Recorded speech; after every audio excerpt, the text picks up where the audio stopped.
جاہل ہیں یا متجاہل ہیں. عالم ہوتے تو کبھی بدعت نہ کہتے. تو منشاء قرآنی پر عمل ہے. تو ہمارے مشائخ نے اپنے پاس سے کچھ نہیں کیا، انہی اعمال کو قرآن و حدیث سے لے کر بتا دیا بھائی اس کو تم یوں کر لو، اور اللہ اس میں برکت رکھ دیتے ہیں، بندے کو شفا نصیب ہو جاتی ہے. آپ ان 6 معمولات کو باقاعدگی سے کر کے دیکھیں، آپ کو اپنی زندگی میں خود فرق نظر آئے گا. آپ کا اپنا دل گواہی دے گا کہ ہاں اب میرے اندر اللہ کی محبت پہلے کی نسبت بڑھ گئی ہے. تو اس لیے جیسے ہم جسمانی بیماریوں کا علاج کرواتے ہیں، ایسے ہی ہمیں روحانی بیماریوں کا بھی علاج کروانا چاہیے. یہ روحانی بیماریاں واقعی ہوتی ہیں. ذہن میں ایک سوال پیدا ہوتا ہے، جی روحانی بیماریاں ہوتی ہیں. اس کی دلیل قرآن عظیم الشان میں سے. کون سی دلیل؟ اللہ تعالیٰ ایک جگہ ارشاد فرماتے ہیں کہ اے نبی علیہ الصلوۃ والسلام کی بیویوں، پردے میں رہو، ایسا نہ ہو فَيَطْمَعَ الَّذِي فِي قَلْبِهِ مَرَضٌ، کہ تمہیں دیکھ کر طمع کرے وہ بندہ جس کے دل کے اندر بیماری ہے.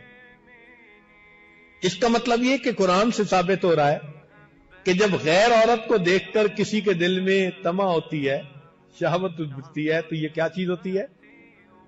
فی قلبہ مرض. قرآن کہہ رہا ہے فَيَطْمَعَ الَّذِي فِي قَلْبِهِ مَرَضٌ. اب اگر ایک بندہ مسجد سے باہر نکلتا ہے اور اس کے لیے آنکھ کو کنٹرول کرنا مشکل، ادھر بھی عورت چلتی دیکھتا ہے ادھر بھی دیکھتا ہے، تو بھائی یہ تو کنفرمیشن ہو گئی کہ اندر روگ ہے. لوگوں کو ہم دھوکہ دے سکتے ہیں، رب کو تو دھوکہ نہیں دے سکتے. ہمارا رب تو جانتا ہے نا کہ یہ ادھر بھی دیکھتا ہے ادھر بھی دیکھتا ہے. تو جس کی نگاہ اس کے کنٹرول میں نہیں وہ پکا روحانی مریض ہے. ہوائی جہاز پہ سفر کرتے ہیں، ایئر ہوسٹس کو دیکھتے ہیں یا نہیں؟ بسوں پہ ویگنوں پہ سفر کرتے ہوئے مسافر عورتوں کی طرف دیکھتے ہیں یا نہیں؟ راستہ چلتے ہوئے ادھر ادھر دیکھتے ہیں یا نہیں؟ دکاندار صاحب آنے والی گاہک عورتوں کو دیکھتے ہیں یا نہیں؟ اگر نظر میں ہوس ہے اور نظر اٹھتی ہے پیچھا کرتی ہے تو یہ تو کنفرمیشن ہو گئی کہ روحانی بیماری موجود ہے. اب روحانی بیماری کی کنفرمیشن بھی ہو اور بندہ علاج نہ کروائے تو وہ تو قابل رحم انسان ہے. ایسے بندے کو تو قابل رحم کہا جاتا ہے کہ بیمار بھی ہو اور علاج پہ توجہ بھی نہ دے. بلکہ اطباء کہتے ہیں کہ سب سے بڑا مریض ہی وہی ہوتا ہے جو اپنے آپ کو مریض ہی نہ سمجھے.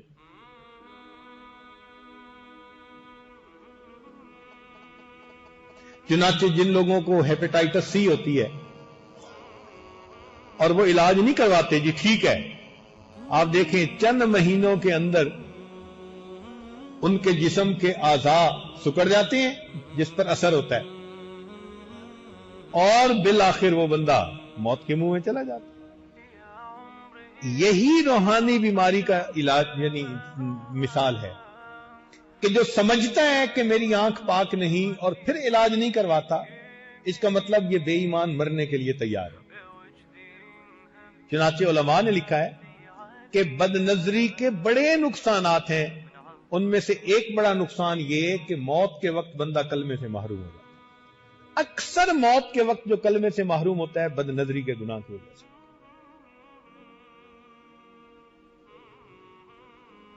ایک مرتبہ میں نے اپنے حضرت رحمت اللہ علیہ سے یہ سوال پوچھا، حضرت گناہ تو اور بھی بڑے ہیں لیکن یہ بد نظری اتنا بڑا گناہ کہ ایمان سے محروم؟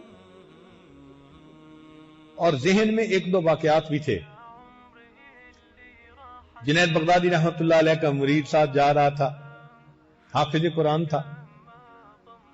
ایک خوبصورت لڑکے پر نظر پڑی پوچھنے لگا کہ حضرت ایسے لوگ بھی جہنم میں جائیں گے؟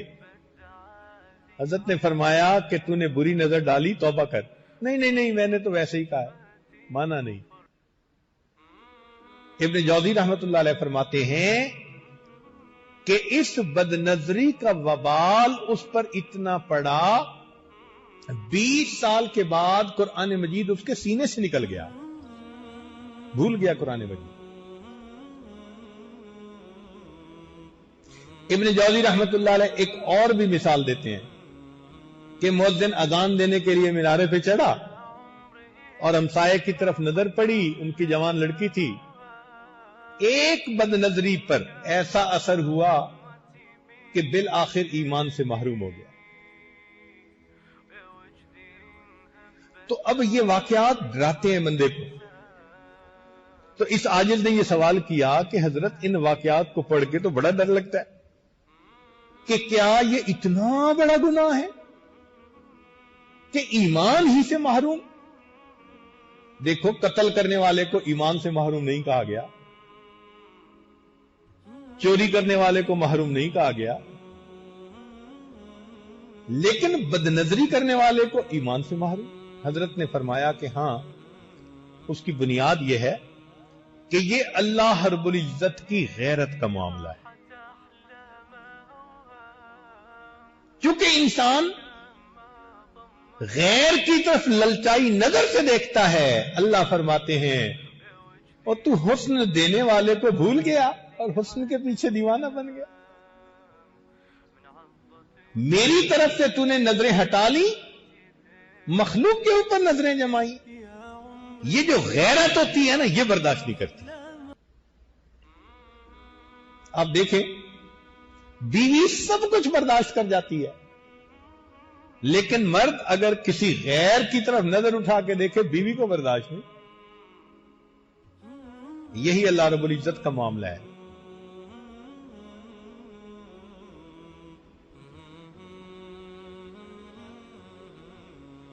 نبی علیہ الصلوۃ والسلام نے فرمایا، میں انسانوں میں سب سے زیادہ غیور ہوں، واللہ اغیر منی، اللہ رب العزت مجھ سے بھی زیادہ غیور ہے۔